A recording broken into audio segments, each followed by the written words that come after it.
시기적으로 본다면 약 AD 62년경에 쓰여졌다고 합니다. 이때는 사도 바울이 로마의 감옥에 갇혀 있을 때거든요. 그래서 형식적으로 또 구분해 볼 때는 골로새서를 옥중서신이라고 부르기도 합니다. 사도 바울이 로마의 감옥에서 갇혔을 때 썼기 때문에 그렇거든요. 그래서 네 권이 있죠, 총. 에베소서, 빌립보서, 골로새서, 빌레몬서 이렇게 네 권이 옥중서신이라고 그렇게 우리는 부르고 있습니다. 골로새 지방은 지금의 터키 지역에 속해 있죠. 그래서 에베소로부터 동쪽으로 약 160km 정도 떨어져 있는 소위 리쿠스라고 하는 아주 큰 계곡이 있습니다. 큰 계곡에 자리 잡고 있는데 이 계곡에 크게 자리 잡고 있는 도시가 3개 있습니다. 그러니까 우리가 오늘 공부하는 골로새가 있고 골로새 왼쪽으로 좀 가까운 곳에 뭐가 있냐면 눈에 보이는 곳에 라우디게아가 있습니다. 여러분 라우디게아 교회 아시죠? 요한계시록의 7개 교회 중에 하나 아닙니까? 그 교회가 있고 도시가 있고 이 라우디게아 도시가 큰 겁니다. 그리고 이 골로새의 위쪽으로 올라가면 북쪽으로 올라가다 보면 히에라폴리스라고 하는 또 도시가 있는데 이 히에라폴리스라고 하는 도시에서는 온천이 나와요. 아주 뜨거운 온천이 나옵니다. 반면에 이 골로새 지방은 찬물이 나옵니다. 그래서 여러분 아시겠지만 라우디아 교회가 책망받는 것이 뭐냐면 뜨겁지도 않고 차지도 않고 그런 것 때문에 야단났지 않습니까? 그래서 이 히에라폴리스에서 나오는 뜨거운 물과 이 골로새에서 나오는 찬물이 만나는 곳이 라우디게아입니다. 그런 이제 성격을 좀 여러분들이 알고 있으면 이 성경에서 말하는 그 메시지가 어떠한 것인지를 좀 이해하는 데 더 도움이 될 것입니다.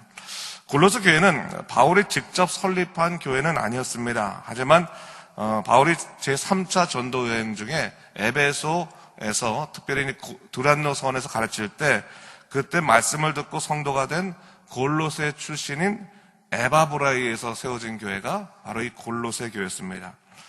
사도 바울은 이 에바브로로 인해서 세워진 이 교회 골로새 교회 성도들이 더욱더 영적으로 굳건해지기 위해서 오늘 편지를 쓰고 있는데, 이 골로새 교회는 거짓 교사들이 들어와서 굉장히 교회를 혼란스럽게 했던 것 같습니다. 그래서 이것을 고민한 에바브라가 로마까지 찾아와서 바울과 같이 이야기하면서 여러 가지 이 골로새 교회의 문제를 같이 토의했는데, 그래서 이 골로새 교회 교인들을 위해서 복음에 관해서 편지를 써줘서 이 에바브로 하여금 돌아가서 그들을 가르치도록 하게 한 그 편지, 이런 목적을 갖고 있는 편지가 이 골로새서다라고 볼 수가 있습니다. 그래서 골로새서의 주요 내용은 뭐냐면 교회는 어때야 되는가?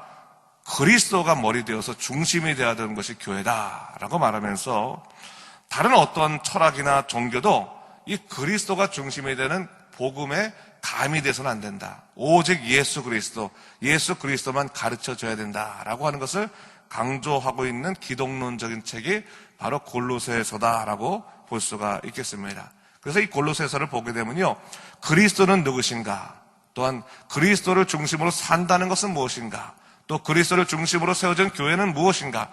그것에 대해서 아주 잘 나타나 있는 책이 바로 이 골로새서다라고 볼 수가 있겠습니다. 그래서 그런 생각을 갖고 우리가 골로새서를 좀 읽을 필요가 있는 거예요.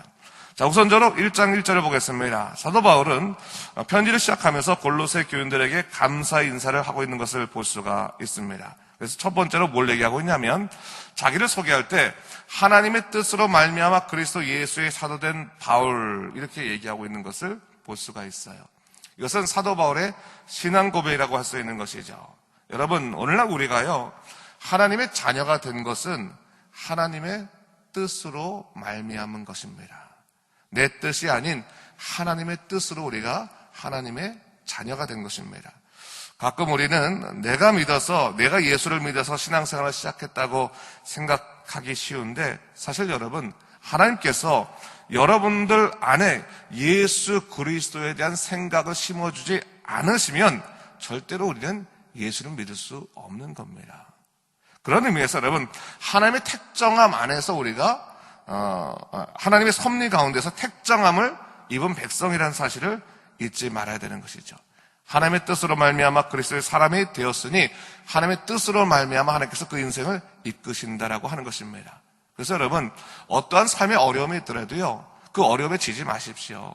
하나님의 뜻으로 말미암아 예수의 사람이 된 우리가 하나님의 뜻으로 말미암아 끝까지 그 인생을 보호받는다고 하는 사실을 잊지 말아야 되는 겁니다. 그래서 우리가 붙들어야 될 것은 오직 예수 그리스도. 어려운 일이 일어날 수 있습니다. 답답한 일이 일어날 수 있습니다. 그러나 그 어렵고 답답한 일 가운데 우리는 더욱더 예수님이 누구신가, 하나님이 누구신가를 분명히 깨닫게 되는 것이죠. 그래서 우리가 무슨 일을 하더라도 나는 하나님의 뜻으로 말미암아 그리스도의 사람이 된 사람이라는 그 영적 자부심을 갖고 있으면 흔들리지 않는다고 하는 겁니다. 그런 사도 바울이 사실 사도지에 관해서 그렇게 많은 공격받았지만 그는 그럼에도 불구하고 나는 하나님의 뜻으로 말미암아 사도가 되었다라고 하는 그 영적인 정체성과 자부심이 있었기 때문에 흔들리지 않았던 거거든요. 오늘날 우리도 마찬가지입니다.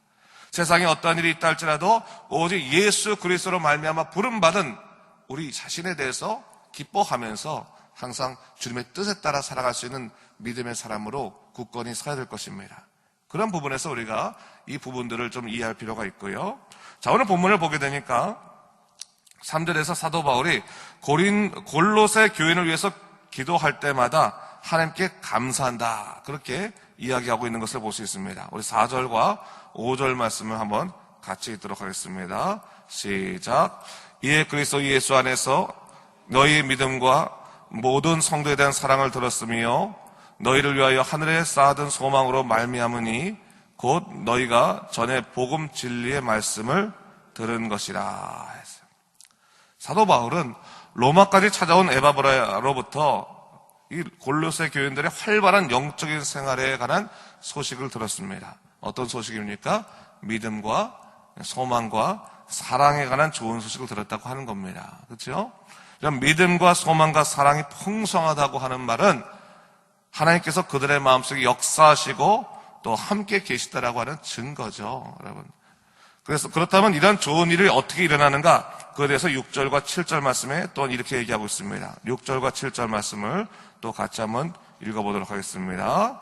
이 복음이 이미 너에게 이름에 너희가 듣고 참으로 하나님의 은혜를 깨달은 날부터 너희 중에서와 같이 또한 온 천하에서도 열매를 맺어 자라는도다. 이와 같이 우리와 함께 종된 사랑하는 에바브라에게 너희가 배웠나니 그는 너희를 위한 그리스도의 신실한 일꾼이요 라고 말하고 있어요.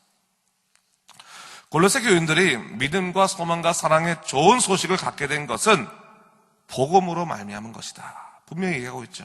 복음의 역사는 우리로 하여금 하나님의 은혜를 깨닫게 함으로 구원에 관한 믿음의 확신과 하나님 나라에 대한 영적인 소망과 성도들에 대한 사랑의 삶을 살게 합니다. 그리고 그것은 마치 나무처럼 복음 안에서 하늘을 향해 자라가게 된다라고 하는 것을 오늘 성경은 얘기하고 있습니다.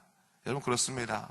왜 예수 그리스도를 인격적으로 만나고 그분을 온전히 나의 주님으로 모시게 되면 우리는 세상 속에서 흔들리지 아니합니다. 비록 세상 속에 어려운 일이 있다 할지라도 우리를 흔들 수 없는 것은 우리의 소망이 이 땅에 있지 아니하고 하늘나라에 있기 때문입니다. 하늘나라에 대한 소망을 품게 되는 삶이고 그 하늘나라에 대한 소망이 우리로 하여금 믿음의 확신을 갖게 하며 또한 우리의 삶의 패턴을 바꿔서 우리의 삶이 나를 위한 삶이 아니라 때로는 다른 사람들을 위한 사랑의 삶으로 뒤바뀌게 된다라고 하는 것을 오늘 사도 바울은 얘기하고 있는 것이죠.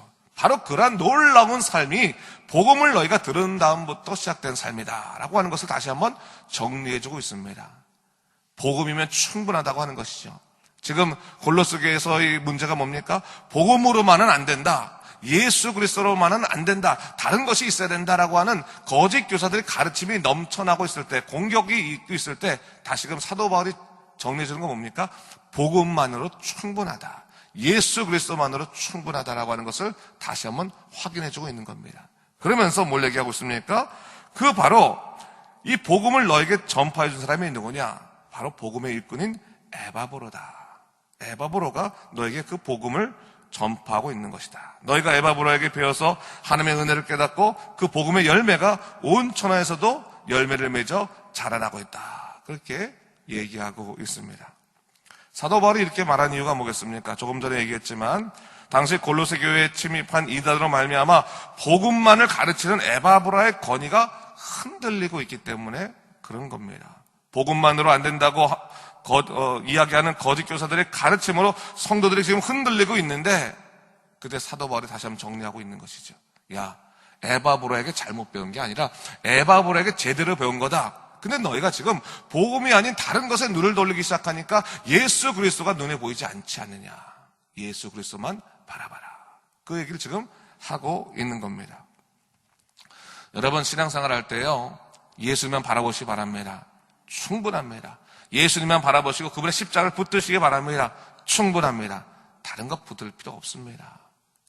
여러분 예수님으로 인해서 우리가 구원받고 예수님을 위해서 우리가 살아가고 예수님으로 인해서 우리가 보호받는 것입니다. 바로 그것을 얘기하고 있는 것이죠. 다른 것에 신경 쓰지 말고 날마다 복음을 듣고 복음을 누구에게 선포해야 되는 거예요? 우리 자신에게 선포해야 되는 겁니다. 나는 예수 그리스도로 말미암아 구원받은 백성이다. 나는 성령으로 말미암아 보호받는 백성이라는 것을 선포해야 되는 거예요. 우리가 신앙생활 할 때요, 참 자주 쓰는 말 중에 하나가 뭐냐면, 내가 처음 시작할 때 믿음이 참 뜨거웠는데 지금 믿음이 많이 식었다고. 이런 믿음은 뜨겁고 차갑고 그런 것이 아닙니다, 여러분. 매 순간마다 우리가 하나님과 영적인 관계는 날이 갈수록 끊어지지 않냐고 더 깊어져야 되는 것입니다. 여러분, 뜨겁고 찬 문제가 아니라 그분과의 신뢰성이 더욱더 견고해져가지고 우리가 하늘나라의 백성으로 온전히 살아갈 수 있어야 되는 것입니다. 그러기 위해서는 매 순간 이런 복음으로 돌아가십시오. 예수 그리스도께서 여러분을 구원하시고 여러분들을 인도하신다고 하는 그 기본적인 사실을 놓지 마시고 어떠한 상황 속에서도 흔들리지 마시고 나는 예수로 말미암아 구원받은 백성이라는 영적인 자부심을 갖고 살아가는 믿음의 백성이 되시길 바랍니다. 오늘 다시 한번 이 말씀을 정리하면서 여러분, 나는 믿음의 백성이다. 나는 예수 그리스도로 말미암아 구원받은 백성이다. 나는 하늘나라의 소망을 품고 살아가는 믿음의 백성이다라고 하는 사실을 잊지 말고 언제나 주 안에서 굳건히 살아가는 믿음의 백성 되시기를 주님의 이름으로 축원합니다. 기도하겠습니다. 주 하나님 아버지 참으로 감사합니다. 이 아침에 골로새서를 시작하면서 다시 한번 사도 바울이 이 복음에 관해서 이야기하는 그 마음의 그 복음의 열정을 다시 한번 보게 됩니다. 주 하나님 아버지, 우리 예수를 믿는다고 말하면서도 혹시 복음에 관한 열정이 지금 흔들리고 있는 것이 아닙니까? 주여 우리를 붙잡아 주시옵소서. 오직 예수 그리스도로 말미암아 살아가는 믿음 백성 되게 도와주시고 예수님으로 말미암아 굳건히 세상을 향해 이겨내는 그런 담대한 백성 될 수 있도록 인도하여 주시옵소서. 오늘도 예수님과 더불어 살아가는 믿음 백성 되게 하시고 항상 예수님을 바라볼 수 있도록 주여 우리를 이끌어 주시옵소서. 감사드리며 이 모든 말씀 예수님 이름으로 기도드립니다. 아멘.